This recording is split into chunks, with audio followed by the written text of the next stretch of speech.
Respiración vegetal. Las células de los vegetales también respiran. Dentro de las células de las mitocondrias se queman los compuestos orgánicos y se obtiene glucosa, que reacciona con el oxígeno y se produce dióxido de carbono, agua y energía. En la fotosíntesis se produce hidratos de carbono y oxígeno. Todo esto es en la respiración interna. La respiración externa o ventilación es el intercambio de gases con el medio ambiente. El O2 del aire penetra a través de los estomas o por los pelos absorbentes. Los tejidos adyacentes a la epiderma tienen espacios intercelulares, por lo que los circulan los gases.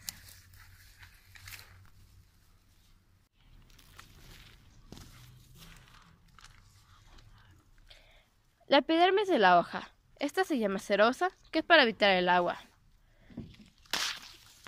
Este epidermis contiene esporas. El parenquima clorofílico lagunar, en contacto con el embés de la hoja, posee de un 50% a 80% de volumen de agua.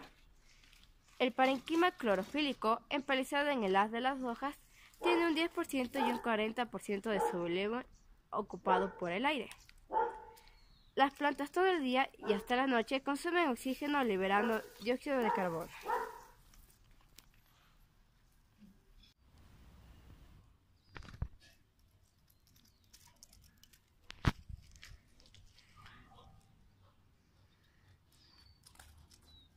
A continuación, hablaremos del transporte de sustancias en los vegetales. En las plantas, los líquidos circulantes no transportan los gases respiratorios CO2 y O2, sino las sustancias necesarias para que tenga lugar la fotosíntesis, las que se obtiene como resultado de esta. Al hablar de plantas cormófitas, hacemos referente que permiten los transportes. La raíz es el órgano de absorción. Igual que las hojas, tienen una actividad fotosintética. Están comunicados por un sistema de circulación. Ahora vamos a las vías de conducción ascendentes. El conjunto de vías conductoras ascendentes son vasos leñosos o xilema. Le recordamos que el xilema va desde la raíz hasta todas las partes de la planta. El transporte tiene lugar entre los pelos absorbentes de la raíz y las zonas verdes fotosintéticas, en especial las hojas. Las tráqueas son vasos rígidos que forman un tubo continuo. Este tubo continuo es de células muertas. Las traqueidas son más finas, están formadas por células muertas con las paredes lignificadas. Las traqueidas son los vasos conductores más primitivos, propios de las plantas periodicitas, como los helechos.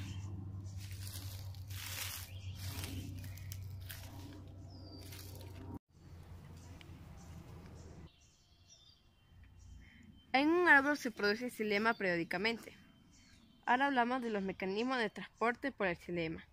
Algunas especies de árboles pueden alcanzar alturas superiores a los 100 metros. El ejemplo son las secuoyas. El ascenso se debe a un mecanismo de tensión y cohesión que se detalla a continuación.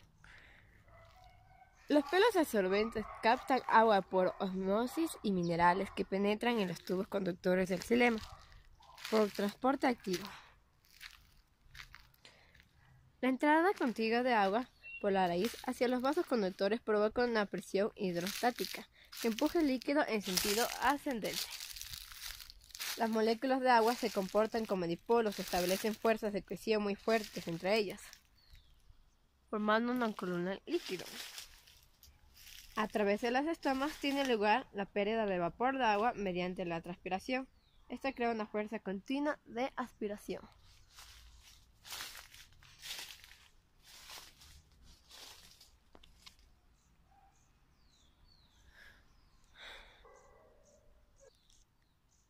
Pasaremos a las vías de conducción de moléculas orgánicas. El resultado de la fotosíntesis, las plantas obtienen monosacáridos, como la glucosa. Se produce por la savia bruta y savia labrada. La savia labrada contiene agua y solutos, de cuales un 90% es sacarosa. El resto son aminoácidos, ácidos grasos, vitaminas, hormonas o iones.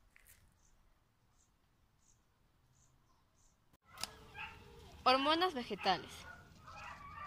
Hormonas vegetales o fitohormonas son los compuestos orgánicos que actúan como señalizadores celulares al interior de la planta, de manera hormonal. Son responsables del crecimiento y desarrollo de las plantas. Son hormonas sintetizadoras.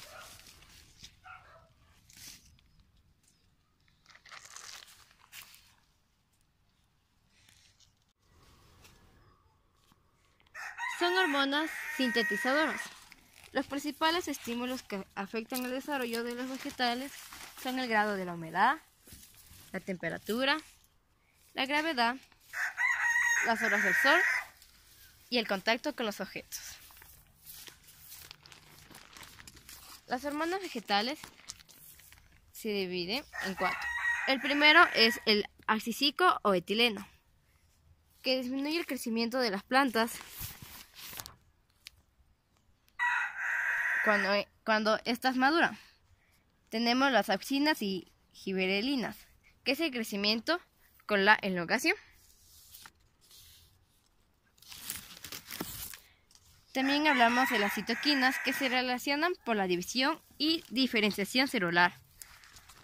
Por eso existen los brotes y yemas a partir del tallo, como se puede apreciar acá. Entre los receptores más conocidos tenemos el fitocromo, los estatocitos y las células sensibles al tacto.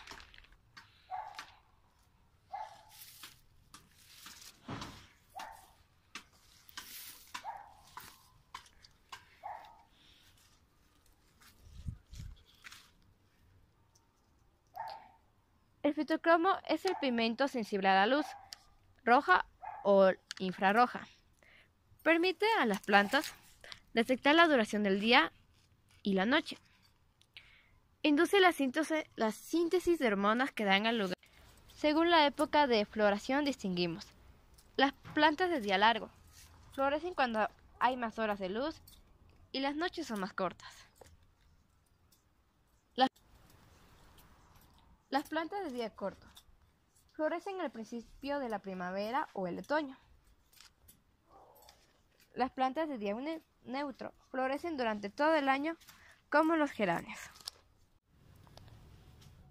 Seguiremos con el receptor estatocitos. Son células especializadas con la gravedad.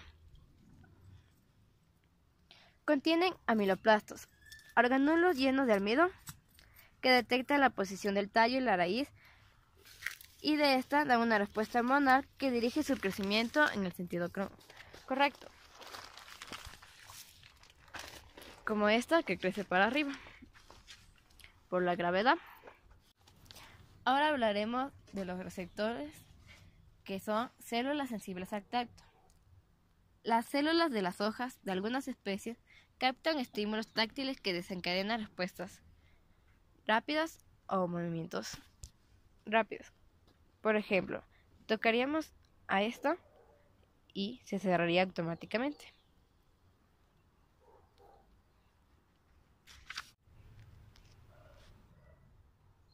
El mundo tiene movimiento. Y ahora hablaremos de movimientos de plantas. Las plantas presentan movimientos que responden a estímulos del medio y que son posibles gracias a la actividad de las hormonas. Disponen de mecanismos para mover sus órganos y orientarlos en la posición más favorable. Los movimientos son de crecimiento, de extensión y alargamiento de alguna parte de la planta. Estas se dividen en 3 clases, como son los tropismos.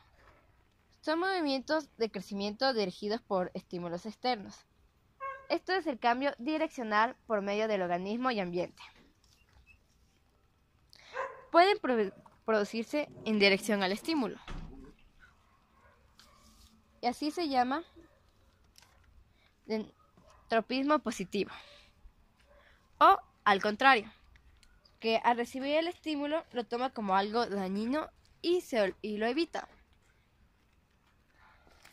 De estos tenemos 5, que es el fototropismo, que es el crecimiento que se produce como respuesta a un estímulo luminoso. Esto quiere decir que si a esta parte de la planta le llega más el sol, va a crecer solo en esa dirección y lo demás de la planta va a intentar llegar a esta. Tenemos el geotropismo, que es el crecimiento en función de la fuerza de la gravedad. El quimotropismo estimula sustancias químicas que pueden afectar a la planta. El tigmotropismo, cuando busca soporte en una materia o sólido. Estas son las plantas que crecen encima de las piedras. El termotropismo hace relación a la temperatura. Aquí podemos observar que esta planta está curvada. Esto sucede a la acumulación de auxinas en una de sus capas celulares o otra, en función de la dirección del estímulo. Provoca el crecimiento ácido de las células que causa la curvatura del tallo o la raíz. Ahora hablaremos de las nutaciones. Las nutaciones, que consiste en un crecimiento desigual del tallo o de las hojas, que produce una forma helicoidal de estos órganos. Este fenómeno se da en las plantas trepadoras.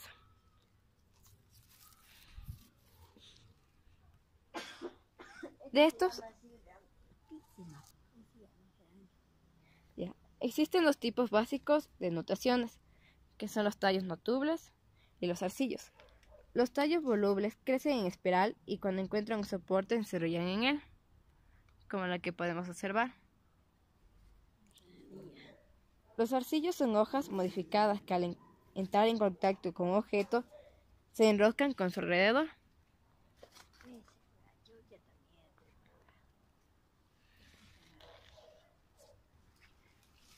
Esto es un ejemplo de zarcillo.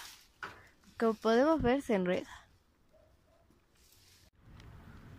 Las nastias se clasifican en fotonastias. Están provocadas por las variaciones de la luz entre el día y la noche. Ahora estamos en las 6 de la tarde, así que podemos ver cómo estas flores ya están empezándose a cerrar. Pero en la mañana siguiente estarán totalmente abiertas. También existe las seismonastias, que es el movimiento brusco o el simple contacto con objeto produce el cierre de las hojas.